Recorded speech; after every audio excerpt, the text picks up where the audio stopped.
1066, England had a king. His name was Harold. He was English, chosen by the English council, crowned in Westminster, recognized by his own people. 9 months later, he was dead, killed at Hastings by a French-speaking Norman duke from across the Channel who decided he wanted the throne instead. His name was William. He was not English. He did not speak English.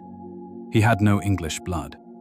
His entire claim rested on an alleged promise made by a previous king, a promise Harold's people never agreed to and never accepted.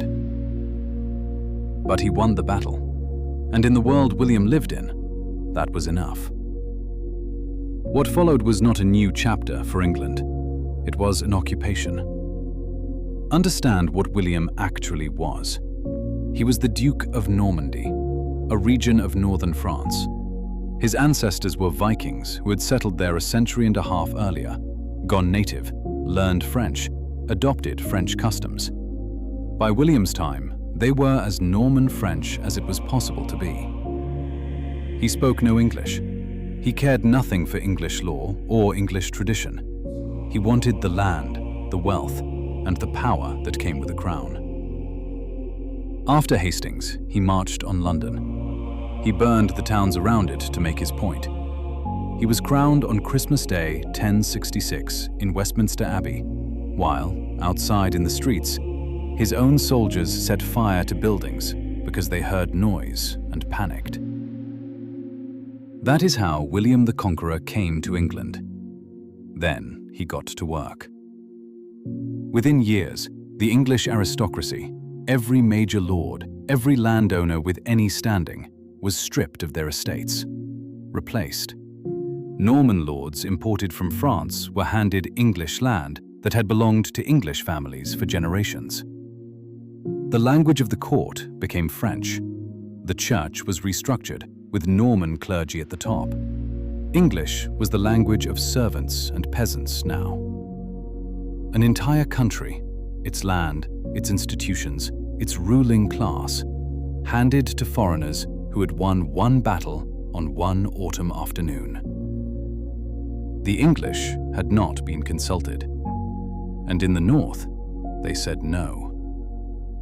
Yorkshire, Durham, the land north of the Humber. These were not docile subjects waiting to be ruled.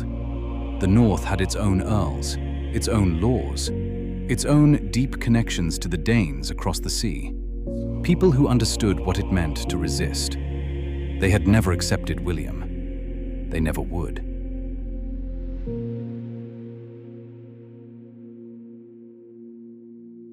"3 years into the occupation, the North rises. English earls and Danish allies together. They take York. They kill William's appointed earl, the Norman he had placed over them like a master over a house he had stolen. They burn the castle. They take their country back, even briefly, even knowing what is coming.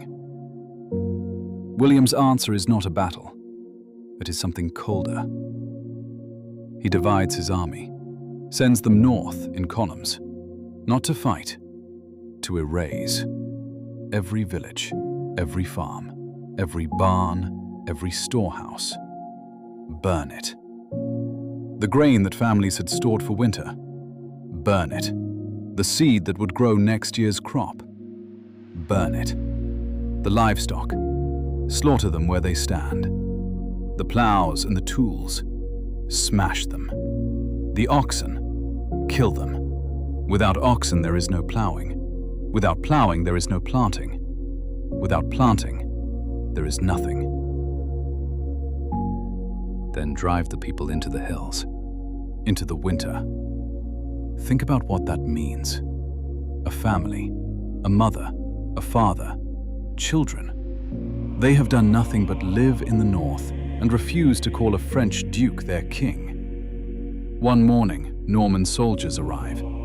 They watch their food burn. They watch their animals die. They are driven from their homes with nothing, and then winter closes in. The chronicler Orderic Vitalis, a Norman himself, no friend of the English, wrote that more than 100,000 people perished of hunger in that single region, that single winter.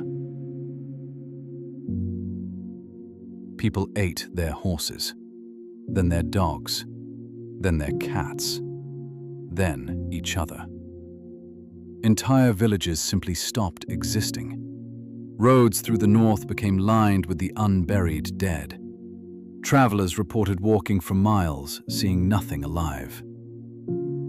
16 years later, William ordered the Domesday Book, a survey of all England, every village, every field, every taxable asset. Across Yorkshire and the north, the entries read the same word over and over: waste. Land that had fed towns for centuries, waste. Villages that had stood since before memory, waste. Fields, farms, communities, waste. Some of them never came back.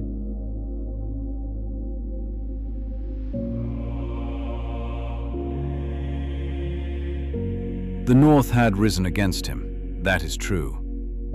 And these were not rebels against their rightful king. They were a conquered people. People who had never been asked, never agreed, never surrendered, refusing an occupation imposed on them by force. William was not putting down a rebellion. He was punishing people for not accepting that he had stolen their country.